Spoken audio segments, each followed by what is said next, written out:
Auzubillahi minash shaitanir rajim. Bismillahir rahmanir rahim. Eléyìí náà ni ìgbésẹ̀ ẹlẹ́ẹ̀kẹta lórí sura al-Quran tá à ń bá lọ suratu al-Masad, níbi tí Ọlọ́run bá ti ròyìn tí Abu Lahab ṣe àti irú ìyà tí Ọlọ́run bá fi jẹ́. tọ́lọ́ wá ń ṣe kìlọ̀kìlọ̀ fèmí àti ẹ pé tí kan nínú wa náà bá nírú ìwà tí Abu Lahab náà ní lọ́wọ́ yìí, ohun tí ó máa gbẹ̀yìn ń tàn ọlọ́mọ ẹ̀kí aburú gbẹ̀yìn ẹnìkọ̀ọ̀kan wa. Lẹ́yìn tí a ti ṣe historical aspect of that ayah, ká wá go into ká wá lọ sínú analysis ayah ìgangan. Ọlọ́run bẹ̀rẹ̀, Ọlọ́run ní a'udhu billahi minash shaitanir rajim, bismillahir rahmanir rahim. Ọlọ́run bá ní tabati yada abi lahabi wa tabba tabati yada abi lahabi wa tabba. Gbólóhùn tó Ọlọ́run bá lò nínú ayah àwọn gbólóhùn tó lágbára gan ni. Ọlọ́run lo gbólóhùn tábà, ó wá lò lẹ́ẹ̀mejì. Nítorí ẹ̀ẹ̀mejì náà ni Abu Lahabi lo gbólóhùn fún Ànábì. Àkọ́kọ́ ló ọ̀rọ̀ ní òkè Sàfà nígbà tí Ànábì pé ó gbìyànjọ. Ẹlẹ́ẹ̀kejì nígbà tí Ànábì tó organize luncheon fún wọn, ẹ̀ẹ̀mejì ló bú Ànábì. Gbólóhùn dẹ̀ tóbi gan tábà. Ohun tí wọ́n pè ní tábà ni pé kíkiní kan kó máa destroy slowly and slowly and slowly. Ohun tún yàtọ̀ sí halak. Ẹ̀rí. Nínú gbogbo àwọn àtà Ànábì tó mo ṣe pọ̀ tó yẹn, kò sí ìtẹ́ Ọlọ́run bá lo gbólóhùn yìí fún àfi Abu Lahab nìkan. Nítorí kò sí nínú wọn tó go to that extent animosity tí Abu Lahab ṣe. Gbogbo ẹ̀ náà láti ròyìn kọjá nínú part 1 and part 2. Ó wá bí Ọlọ́run bá nínú tọ́lọ́run bá wá, instead tọ́lọ́run bá kókó àlákà ẹ̀ bó ṣe àlákà àwọn tó kù. Ẹ wo Utba ibn Rabia, Abu Jaili, Sofia ibn Umayya, Amir ibn Ishami, Walid ibn Mughira. Gbogbo àwọn kèfèrí Ànábì náà tó pọ̀ jù bẹ́ẹ̀ náà lọ. Gbogbo wọn kú ní Ọlọ́run àlákà wọn ni. Nítorí wọ́n kúkú oró sójú ogun, wọ́n kú lẹ́ẹ̀kan náà ni.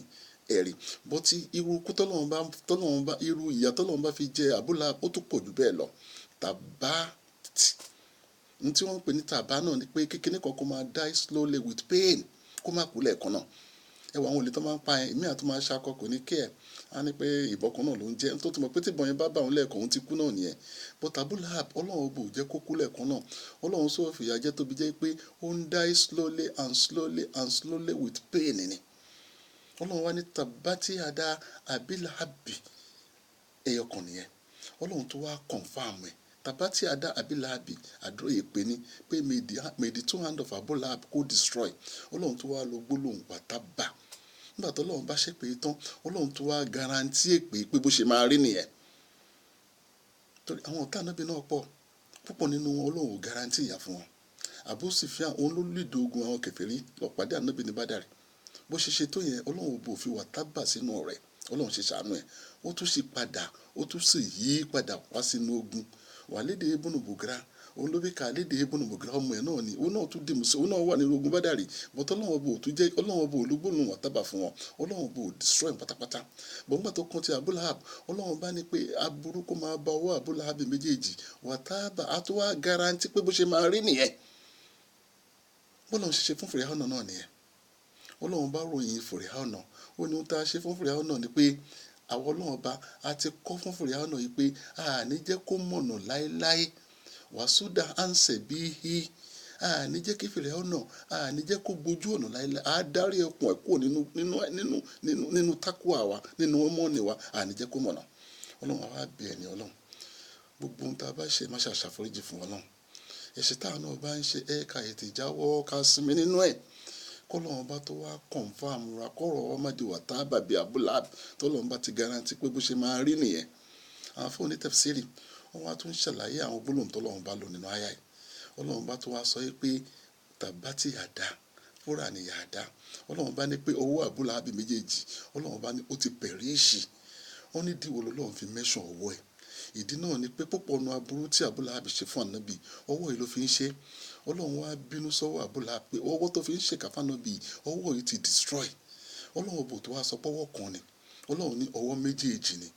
Ìdí tọ́lọ́run fi sọ pọ́wọ́ méjèèjì náà ni pé ṣe mọ̀ pé tí wọ́n bá ń jà náà ọwọ́ kan lèyàn máa fi attack, ọwọ́ kan lèyàn máa fi defense. Ẹ̀wọ̀n àwọn tó ń jẹ̀ṣẹ́ yẹn wọ́n á máa fọwọ́ kan jà, wọ́n á máa fọwọ́ kan defense. Ọlọ́run bá ní pé àti attack Abu Lahab àti defense ẹ̀ àwọn Ọlọ́run bá àti destroy ẹ̀. Kò ní ní agbára kankan láti attack Ànábì, kò tún ní agbára kankan láti tún defend ààrẹ. ọlọ́mọṣà ṣàánú wa lórí ilé ọlọ́run ọba gbogbo àwọn ọ̀tá wa náà ọlọ́mọ ẹ̀kún lè attack wa ọlọ́mọ ẹ̀kún tó lè defend wa ọlọ́mọ ẹ̀kún tó lè defend ara wọn irú aburú báyìí lọ́lọ́run bá ṣe fún Abu Lahab irú ọ̀nà méjèèjì báyìí lọ́lọ́run bá fi mú Abu Lahab nítorí ohun tó fà á tó fi rí bẹ́ẹ̀ náà ni wípé òun náà ṣe ohun tó pọ̀ tẹ́lòmíì ò ṣe rí gẹ́gẹ́ bá a ṣe ròyìn nínú part 1 and part 2 tá a ti ròyìn kọjá gbogbo ọ̀nà burúkú báyìí ni Abu Lahab ṣe ọlọ́run wá ó nígbà tí àyà ìsọ̀kalẹ̀ ọlọ́run ròyìn tó máa ṣẹlẹ̀ ni kò tí ì ṣẹlẹ̀ Abu Lahab nígbà tó wá gbọ́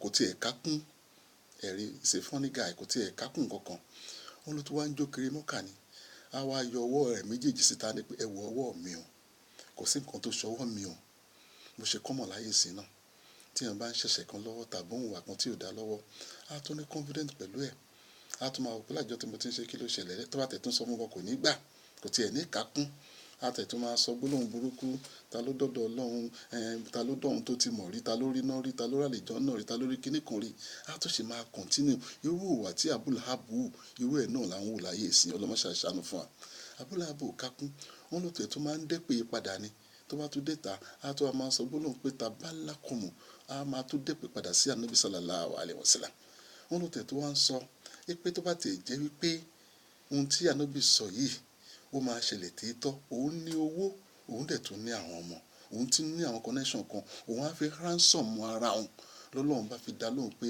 mọ́ agíní á ní ọmọ lòwò wà mọ́ kàn sábà àtọwọ́ ẹni o àti gbogbo tó ní ni o kò ní ṣe é láǹfààní tí ìyà ọlọ́run bá dé wọ́n ní kí náà ń pè ní agini náà ni owó tàbí dúkìá tó yẹ pa ti jogún tó ti wà lọ́wọ́ tẹ́tẹ́lẹ̀ kàsábà ní ohun tí a tún ṣe sí lórí ohun tá a dààmú lé lórí ọlọ́run bá ní pé àti tó ti ní tán bí sínú ẹ̀ ní tó ti ní tẹ̀tẹ́lẹ̀ ni àti tó náà tún ṣiṣẹ́ lé lórí ọlọ́run bá ní á ní òmọ́ lòhù ọmọ nǹkan sábà kíní yìí ò ní ṣe láǹfààní kò ní sáǹfààní kankan bẹ̀ tí ìyàwó ọlọ́run bá dé wàá bá Abu Lahab ọlọ́mọṣàṣàánú wa lórí ilé ọ̀nà ọba ẹ wá wo bọ́lọ́run bá ṣe mú Abu Lahab ẹ̀rí ẹ wo bọ́lọ́run bá ṣe mú ọlọ́run mú ìlérí tọ́lọ́run bá ṣe pé ó máa ṣẹlẹ̀ ọlọ́run mú ṣẹ lórí Abu Lahab wọn ní ohun tó ṣẹlẹ̀ náà ni pé kò pẹ́ nígbà tí wọ́n parí ogun Badar ṣọ́bọ̀ òun kú lọ òun kàn máa ń dẹnu ni kò ní jagun a máa rán yàn lọ jagun ọlọ́run wá mú àìsàn kan tó burú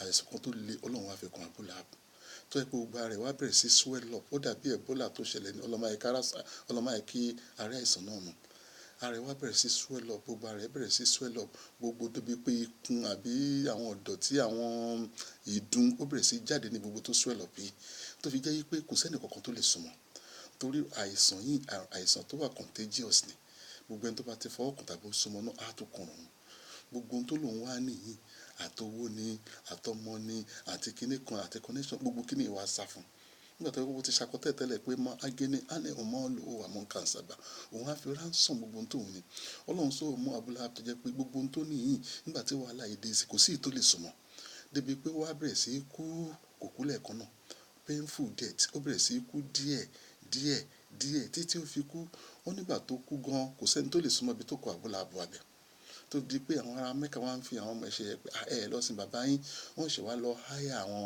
Abyssinian àwọn Ethiopian slave kan àwọn Ethiopian slave yìí náà wọn ò tún lè súnmọ́ wọn wá mú log of food wọ́n fi tì í lọ sínú kòtò wọ́n wá fi tì sínú kòtò wọn ò lè sin Abu Lahab ọlọ́run mú lè rí ẹ̀ṣẹ̀ lórí ẹ̀ ó jìyà láyé ó tún wá máa tún jìyà ń jọ̀gbẹ́ kí ọmọ ọlọ́mọṣàṣàánú fún ọlọ́run bá ọlọ́mọṣàṣàánú fún ọlọ́njọ́ ọlọ́mọ ẹ̀ka rí àrò ọlọ́run ọlọ́run Nabi sallallahu alayhi wa sallam subhana rabbika rabbil izzati amma yasifuna wassalamu ala al-mursalina walhamdulillahi rabbil alamin a tún máa continue lórí part 4 fídíò wáyé lórí tafsiri suratul Lahab kọlọmọṣà àgbàlẹ́sẹ̀fẹ́ ní kọ̀ọ̀kan wa.